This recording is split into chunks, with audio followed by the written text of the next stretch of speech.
guys, Ariel over here at Fine Myth, where I am making a, I don't know what you call this, maybe an apple tart? Not sure what its proper name would be. The reason the cores are going on the floor, because I know he's out of the camera, is that Burley loves eating the apple cores. So what I've got here is 4 big apples, and just cored, not peeled. I like leaving the peels on. That's where most of the, or a lot of the nutrients in an apple are, so I want to leave the peels on there. So anyway, getting these all sliced real thin. This is going to be a full bowl of apples.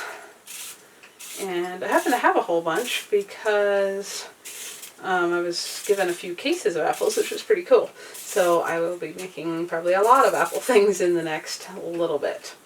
There we go.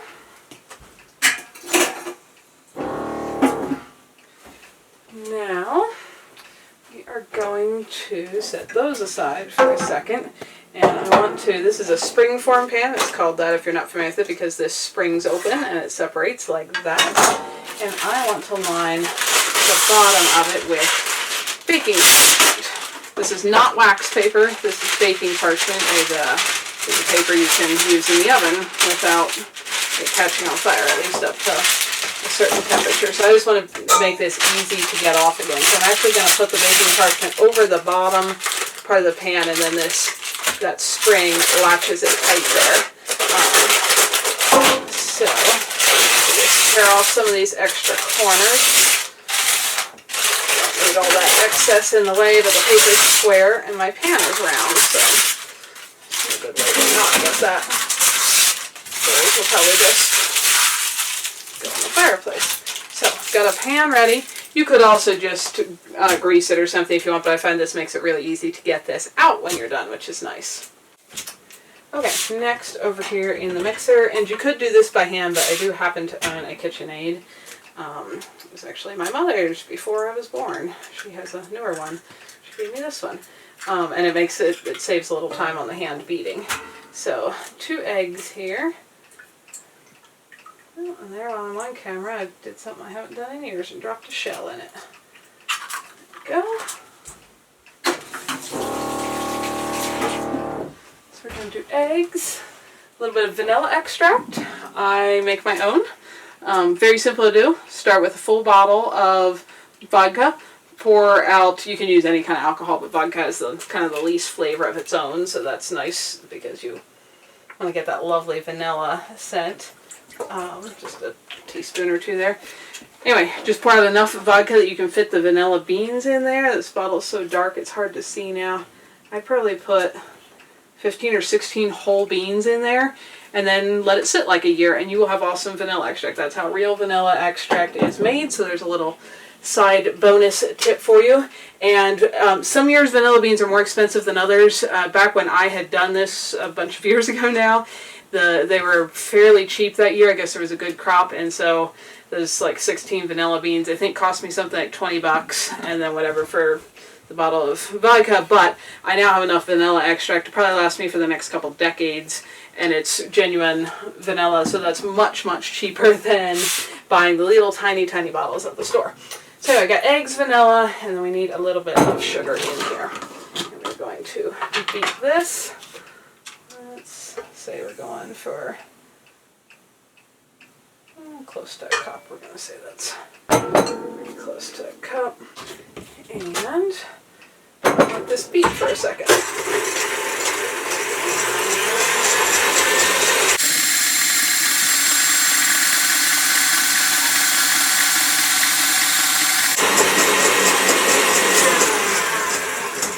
Okay, we're going to call that good. It's kind of creamy and bubbly. It got kind of lighter in color from the dark yellow because we've beaten some air into there.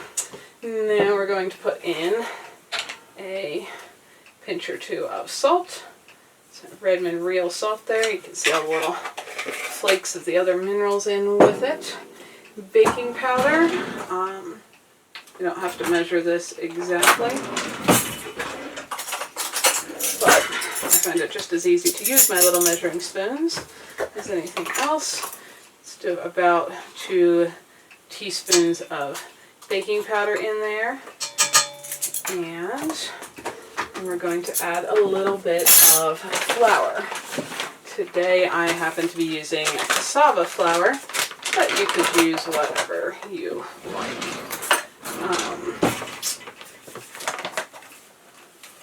Just going to put like half a cup of flour in here, which is just a few big spoonfuls.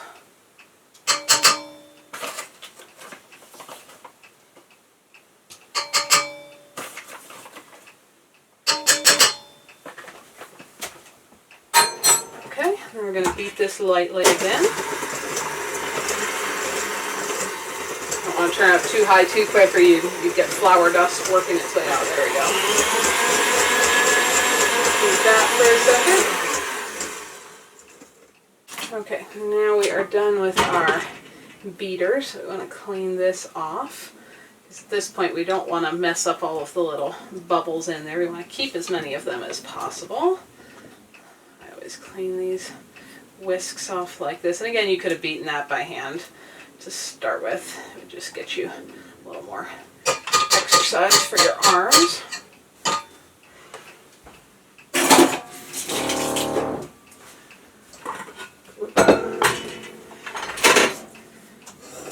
Now we want to fold in, I've got almost a full stick of butter here, and I just melted this on the wood stove earlier and then let it cool down a little bit. That's why I already had it in the measuring cup so I could melt it. I'm just going to mix that in here gently, kind of folding it in, not beating this vigorously at this point. Because again, we don't want to destroy all our little air bubbles. And then we want a little bit of milk, and I'm going to use coconut milk because I just love it.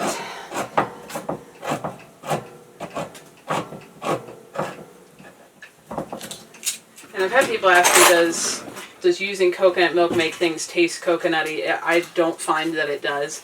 There's not a strong coconut flavor in the milk, and mixed with other things, I don't notice it at all. But I do love coconut flavor as well. But I don't notice that shows up a whole lot. So, because it's cold here, the cream kind of gets firm on top. So, there we go. Go through. Get some of the cream and some of the juice, the liquid part. And we're just going to fold that into our batter here.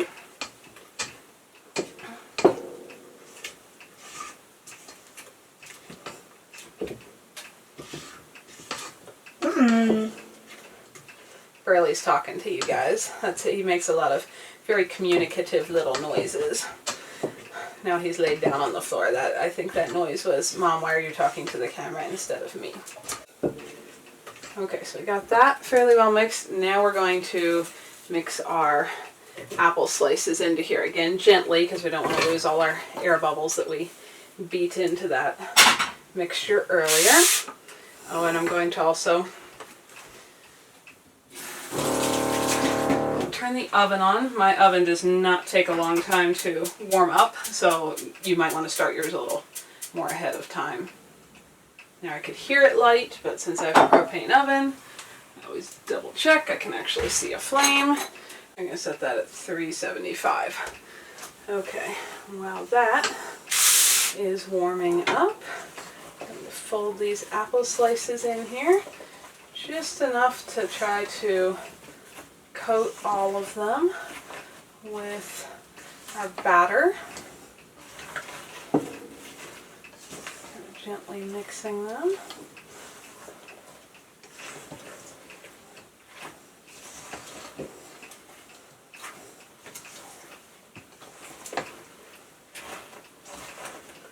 That's pretty well coated there, I think. And then we're going to pour this into our pan.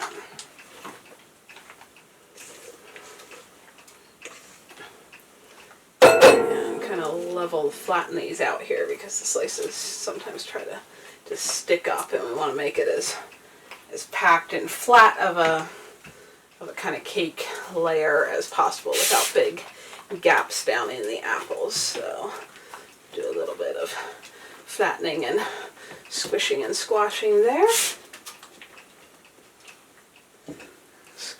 test this out.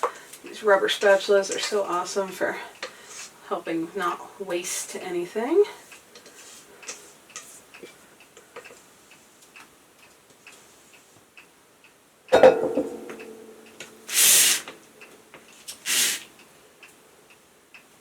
Flat as I can get all my apple layers. I suppose you could hand stack every one in there, but that would take quite a while.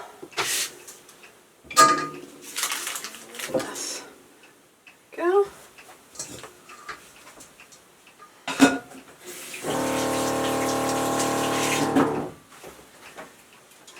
So here we go.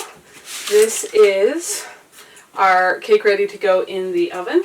And I'm actually going to, and I forgot, I try to always adjust my racks to where I want them to be before I heat the oven up. I actually want, I'm just going to pull this rack out and leave it out. For the first 10 minutes, I'm going to put this actually right on the floor of the oven, not even on a rack, right on the very, very bottom. Like that. And set the timer for 10 minutes, and then we're going to move it because that's going to create kind of a little bit of a crispy almost crust on the bottom. And then we're going to move it up higher to finish baking so the bottom doesn't burn into charcoal. So we'll check back in 10 minutes. So after 10 minutes here, we are going to carefully grab this off the floor of the oven and just move it up to a middle rack there. And now we are going to let it bake for another like 50 minutes here. So let's set that for 50 minutes and we'll check back again. Okay, 50 minutes later. Need a second hot pad here. And let's pull this out. It smells lovely. It looks perfect. There we go. Oh, it's just a little bit golden brown on top. That is beautiful. Now it's got to cool off before I'm going to eat it. It looks like it's pulled away pretty well on its own. Yeah, see, I can slide a knife real easily around the edge there. So once it cools, then I'll pop that springform the sides back off and it'll just be on the base. That's why those pans work that way. So there we go, a very yummy apple cake.